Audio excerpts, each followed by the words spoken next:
अ, सारे प्रेस वाले साथियों का सबसे पहले बहुत बहुत धन्यवाद। आज का दिन एक बड़ा महत्वपूर्ण दिन होता है हर साल, जब हमारे देश में बजट की घोषणा करी जाती है। लेकिन हर बार की तरह अब की बार भी किसानों को निराशा हाथ लगी।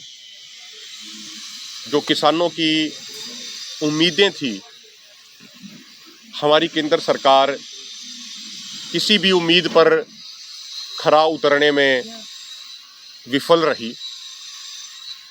देश का किसान सबसे बड़ी उम्मीद ये कर रहा था कि जिस तरीके से दोनों मोर्चों के नेतृत्व में ये आंदोलन चल रहा है एमएसपी गारंटी कानून के विषय पे, और 26 नवंबर से सरदार जगजीत सिंह डल्लेवाल जी का ऐतिहासिक सत्याग्रह चल रहा है, और 30 तारीख के कार्यक्रम में, 4 तारीख के कार्यक्रम में और 26 जनवरी के कार्यक्रम में एमएसपी गारंटी कानून के मुद्दे को और सरदार जगजीत सिंह डल्लेवाल जी के आमरण अनशन को जन समर्थन मिला पूरे देश में।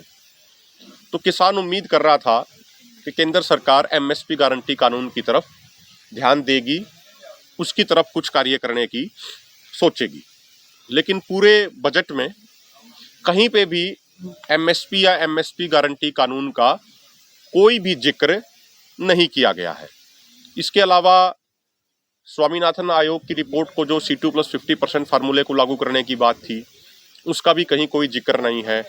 किसानों की जो कर्ज माफी की बात है, जो सरकारों की गलत नीतियों के कारण किसान कर्जदार हुआ, उसकी तरफ भी कोई भी बातचीत नहीं कही गई, कोई भी उसकी तरफ भी संकेत नहीं दिया गया है, कोई उसकी तरफ कदम उठाने का प्रयास नहीं किया गया है। बाकी जो टैक्स में कटौती कितनी हो जाएगी, कितना स्लैब कहाँ पे चला जाएगा, इस पे ही ज़्यादा फोकस किया गया। लेकिन जो किसान समाज जो 60% आबादी का बनाता है, उसके बारे में, उसके हक में कहीं कोई चर्चा नहीं की गई। हमारे देश की वित्त मंत्री माननीय निर्मला सीतारमण जी, जिन्होंने 8वीं बार बजट पेश किया, उन्होंने अपने स्पीच में जो सेगमेंट एग्रीकल्चर के ऊपर बोला, ये तो उन्होंने किया कि अपने स्पीच की शुरुआत में ही वो एग्रीकल्चर को लेके आई, जो बता रहे थे कि ये इंजन ग्रोथ के होंगे, तो उन्होंने एक एग्रीकल्चर सेक्टर को भी एक इंजन माना। उसमें वो जिक्र कर रही थी डाइवर्सिफिकेशन का, और उन्होंने कहा कि भाई हम पल्सीज के लिए NCCF है, नेफेड है, जो संस्थाएं हैं वो खरीदेंगी। उसके अलावा उन्होंने कॉटन पे भी कहा कि हम प्रोडक्टिविटी के लिए 5 साल का पूरा मिशन चलाएंगे। ऑयल सीड्स की बात भी उन्होंने करी। लेकिन हमें लगता है कि सरकार डाइवर्सिफिकेशन ग्राउंड पे चाहती ही नहीं है। सरकार सिर्फ कागजों में ही डाइवर्सिफिकेशन पे और बैनर्स में और पोस्टर्स पे ही पूरा जोर लगा रही है सरकार। ऐसा हम इसलिए कह रहे हैं क्योंकि डाइवर्सिफिकेशन के लिए तो सबसे जो जरूरी स्टेप है वो है एमएसपी गारंटी। कोई भी किसान है जो खेती करता है, या कोई भी एक साधारण व्यक्ति अगर कोई बिजनेस करता है, तो वो वही काम करेगा जिसमें उसको प्रॉफिट मिलेगा। अब गेहूं की और धान की बात करें तो उसमें प्रोक्यूरमेंट हो जाती है। उसकी प्रोक्यूरमेंट में भी अब की बार धान की प्रोक्यूरमेंट में भी बड़ी समस्या आई। 150 रुपया 200 रुपये तक का कट भी लगा, सारी समस्याएं आई पंजाब हरियाणा में भी। उसके बावजूद इनकी एक प्रोक्यूरमेंट हो जाती है। जब अन्य किसी फसल की एमएसपी की गारंटी ही इंश्योर नहीं होगी, जब तक किसान को ये नहीं लगेगा कि भाई गवर्नमेंट डिक्लेयर्ड एमएसपी है, उस पर मेरी बिक ही जाएगी, तो किसान दूसरी फसल की तरफ जाएगा ही क्यों। मूंग का एमएसपी था 8,682 रुपया क्विंटल, लेकिन मूंग बिक रही है 6,000 6,500 रुपया क्विंटल। तो किसान को 2 से 2,500 रुपया प्रति क्विंटल का नुकसान हो रहा है। तो जब किसान को ये लगता है कि भाई चलो, वो अगर मान लीजिए सरसों उगा लेता है, पिछले साल की हम बात कर लें, उसने सरसों उगाई तो 5,450 रुपया प्रति क्विंटल एमएसपी था। सरसों बिकी 4,000 से 4,500 रुपया क्विंटल।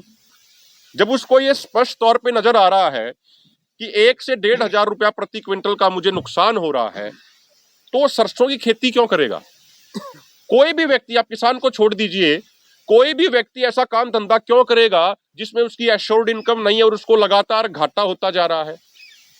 तो सरकार डाइवर्सिफिकेशन की बात तो कहती है, लेकिन डाइवर्सिफिकेशन करने के लिए जो पूरा एक्शन प्लान होना चाहिए, डाइवर्सिफिकेशन करने के लिए जो रूट मैप होना चाहिए, उसमें क्लैरिटी सरकार की तरफ से नजर नहीं आ रही। और देखेंगे उन्होंने 3 दावों का उन्होंने जिक्र किया पल्सिस के मामले में कि भाई एनसीसीएफ और नेफेड है वो वहां पे रजिस्ट्रेशन होके वो आगे 4 सालों तक उनको प्रोक्यूर करेगी। हमारा एक बड़ा सवाल है, ये 4 साल की लिमिट क्यों लगाई जा रही है? माननीय वित्त मंत्री जी कह रही थी कि भाई पिछले 10 सालों से पल्सिस पे एक पूरे प्रोजेक्ट के तौर पे काम किया जा रहा है और उसका एक पूरा कैंपेन भी चलाया जा रहा है, एक अभियान भी चलाया जा रहा है और हम लगातार आत्मनिर्भर होते जा रहे हैं, लगातार सेल्फ सफिशिएंट होते जा रहे हैं, ऐसा निर्मला सीतारमण जी ने कहा। तो वो कह रहे हैं इस पे आगे हम और भी ज्यादा काम करेंगे। तो क्या वो सेल्फ सफिशिएंसी, क्या वो आत्मनिर्भरता सिर्फ 4 साल के लिए ही चाहिए या वो लॉन्ग टर्म में करनी है उनको? तो ये 4 साल की लिमिट क्यों लगाई गई, ये हमारी समझ से परे है। जब इस तरीके की लिमिट लगाई दी जाती हैं तो उससे उस दिशा में अगर कोई किसान आगे बढ़ना भी चाहता होगा तो वो पहले ही वो रुक जाता है। तो पहली बात तो ये, इस तरीके की 4 साल, 5 साल, 6 साल की कोई लिमिट नहीं लगाई जानी चाहिए। दूसरी बात, अगर आप देखेंगे जो उन्होंने जिन शब्दों का जिस तरीके से उन्होंने इस्तेमाल किया कि भाई एग्रीमेंट होगा, क्या वो कॉन्ट्रैक्ट फार्मिंग की तरफ इशारा कर रही थी? क्या वो agreement central government state government के बीच होगा? क्या वो एग्रीमेंट एनसीसीएफ, नेफेड और किसानों के बीच होगा? उस पर भी कोई क्लैरिटी, किसी तरह की उन्होंने स्पष्टीकरण, स्पष्ट बातें उन्होंने नहीं कही हैं। तो इसीलिए बात तो वो कह रहे हैं कि हम आत्मनिर्भरता चाहते हैं खाद्यान्न के मामले में, वो कहते रहे हैं कि हम सेल्फ सफिशिएंट बनाना चाहते हैं खेती के मामले में, लेकिन एक्शन प्लान हमें कहीं पे कोई नजर नहीं आ रहा है। किसान को कहीं से ये नहीं लग रहा कि सरकार सच में डाइवर्सिफिकेशन चाहती है या सरकार सच में आत्मनिर्भर बनाना चाहती है। तो इसीलिए आज के बजट से एक निराशा हाथ लगी। किसानों की कोई भी उम्मीद किसी तरीके की पूरी नहीं हुई। उन्होंने कहा कि भाई हम किसान के क्रेडिट कार्ड की लिमिट है वो बढ़ा देंगे, 3 लाख से 5 लाख कर देंगे। हमारा उनको निवेदन ये है, अभी काका सिंह कोटड़ा जी इस बात पे विस्तार से बात रखेंगे, आप किसान को कर्ज देने की बजाय आप ऐसे कदम क्यों नहीं उठा रहे कि किसान कर्ज मुक्त हो जाए, किसान आत्मनिर्भर बन जाए, किसान सेल्फ डिपेंडेंट हो जाए, उसको कर्ज की जरूरत ही ना पड़े। उसकी तरफ कोई काम करने की कोशिश नहीं की जा रही। तो इसीलिए जो आज का जो पूरा एक बजट जो रखा गया एग्रीकल्चर के विषय पे जो हमने सुना, उससे हमें निराशा हाथ लगी है। मैं निवेदन ਮੇਰੇ ਤੋਂ ਪਹਿਲਾਂ ਸਾਰੀ ਗੱਲ ਜਿਹੜੀ ਅੱਜ ਬਜਟ ਤੇ ਲੋਕਾਂ ਦੀਆਂ ਆਸਾਂ ਸੀਗੀਆਂ, ਉਮੀਦ ਹੁੰਦੀ ਆ ਜਦੋਂ ਬਜਟ ਪੇਸ਼ ਹੁੰਦਾ, ਜਦੋਂ ਬਜਟ ਬਣਦਾ ਹੈ, ਭਾਵੇਂ ਉਹ ਘਰ ਦਾ ਹੋਵੇ, ਭਾਵੇਂ ਸਟੇਟ ਦਾ ਹੋਵੇ, ਭਾਵੇਂ ਕੇਂਦਰ ਦਾ ਹੋਵੇ, ਸਾਡੇ ਹੀ ਟੈਕਸਾਂ ਦੇ ਵਿੱਚੋਂ ਬਜਟ ਬਣਨਾ ਹੁੰਦਾ, ਸਾਡੇ ਹੀ ਕੁਛ ਮਿਲਣਾ ਹੁੰਦਾ ਕੁਛ ਰਾਤ।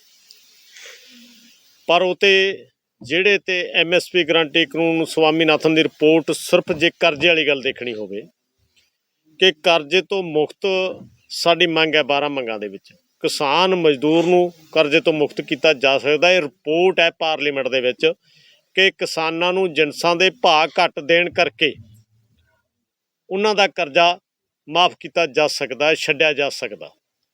ਪਰ ਇੱਧਰ ਇਸ਼ਾਰਾ ਨਹੀਂ ਕੀਤਾ, ਲਿਮਟ ਉੱਧਰ ਨੂੰ ਵਧਾਈ ਕਰਜ਼ਾ ਲੈਣ ਵਾਲੇ ਪਾਸੇ, ਕਿਉਂਕਿ ਉਹਨਾਂ ਨੂੰ ਪਤਾ ਵੀ ਜ਼ਮੀਨਾਂ ਲੈਣੀਆਂ ਕਰਜ਼ਈ ਕਰਕੇ।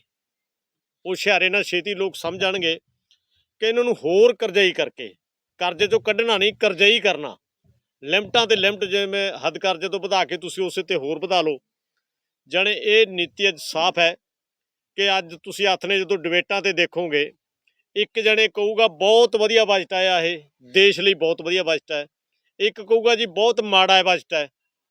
ਪਰ ਜਿਹੜੇ ਅਸੀਂ ਬੈਠੇ ਹਾਂ, ਜਿਹੜੇ ਸ਼ਬਦ ਅਸੀਂ ਵਰਤ ਰਹੇ ਹਾਂ ਕਿ ਭਾਈ ਕਿਸਾਨੂੰ ਲੜੇ ਤੋਂ ਬਗੈਰ, ਸੜਕ 'ਤੇ ਬੈਠੇ ਤੋਂ ਬਗੈਰ, ਇਹ ਮੰਗਾਂ ਲਾਗੂ ਕਰਾਏ ਤੋਂ ਬਗੈਰ ਜ਼ਮੀਨ ਨਹੀਂ ਰਹਿਣੀ। ਜਿਹੜੀ ਉਹਦੇ ਵਿੱਚ ਨਰੇਗਾ ਵਾਲੀ ਗੱਲ ਸਾਡੀ 12 ਮੰਗਾਂ ਦੇ ਵਿੱਚ ਆ ਕਿ ਅੱਜ ਆਸ ਸੀ ਕਿ ਸਾਡੀ ਇਹ ਮੰਗ ਨੂੰ ਸਰਕਾਰ ਪੂਰਾ ਕਰੂਗੀ, ਉਹਦੀ ਦਿਹਾੜੀ ਵਧਾਉਣ ਦੀ, ਉਹਨਾਂ ਦਾ ਰੁਜ਼ਗਾਰ ਵਧਾਉਣ ਦਾ 365 ਦਿਨ ਕਰਨਗੇ। ਮੈਨੂੰ ਲੱਗਦਾ ਕਿ ਅੱਜ ਦੇ ਬਜਟ ਦੇ ਵਿੱਚੋਂ ਕੁਛ ਨਹੀਂ, ਸਾਰੇ ਜਿਹੜੀ ਇੱਕ ਫਾਰਮੈਲਿਟੀ ਜਿਵੇਂ ਪਹਿਲਾਂ ਬਜਟ ਪੇਸ਼ ਹੁੰਦਾ ਉਹੀ ਹੋਇਆ। ਤਾਂ ਹੁਣ ਰੋਜ਼ ਚੀਜ਼ਾਂ ਵੱਧ ਰਹੀਆਂ, ਜਿਵੇਂ ਡੀਜ਼ਲ ਹੈ, ਪੈਟਰੋਲ ਹੈ, ਉਹਦੀ ਕੋਈ ਲਿਮਟ ਹੀ ਨਹੀਂ ਰਹੀ। ਅੱਗੇ ਸਾਲ ਤੋਂ ਵੱਧਦਾ ਤਾਂ ਇਹ ਰੋਜ਼ ਘੰਟਿਆਂ ਦੇ ਵਿੱਚ ਆ ਗਿਆ। ਇਸ ਕਰਕੇ ਅਸੀਂ ਸਮੁੱਚੇ ਸਾਡੇ ਦੋਨੇ ਫੋਰਮ ਵੱਲੋਂ ਅੱਜ ਜਿਹੜਾ ਬਜਟ ਹੈ ਇਹਨੂੰ ਅਸੀਂ ਇਹ ਕਹਿ ਸਕਦੇ ਹਾਂ ਵੀ ਕਿਸਾਨਾਂ ਪੱਖ ਦਾ ਜਾਂ ਮਜ਼ਦੂਰਾਂ ਦਾ ਜਾਂ ਆਮ ਲੋਕਾਂ ਦੇ, ਖਪਤਕਾਰਾਂ ਦੇ ਲੋਕਾਂ ਦਾ ਨਹੀਂ, ਇਹ ਉਹਨਾਂ ਦੇ ਹੀ ਘਰਾਣਿਆਂ ਦਾ ਬਣਿਆ। ਜਿਹੜੇ ਹਿਸਾਬ ਨਾਲ ਜਿਹੜੇ ਨਾਲ ਅਸੀਂ ਲੜ ਰਹੇ ਹਾਂ ਅਡਾਨੀ ਬਾਨੀਆਂ ਦੇ, ਉਹਨਾਂ ਦੇ ਪਾਲਿਸੀ ਉਹਨਾਂ ਦੀ ਆਉਣੀ ਆ। ਧੰਨਵਾਦ।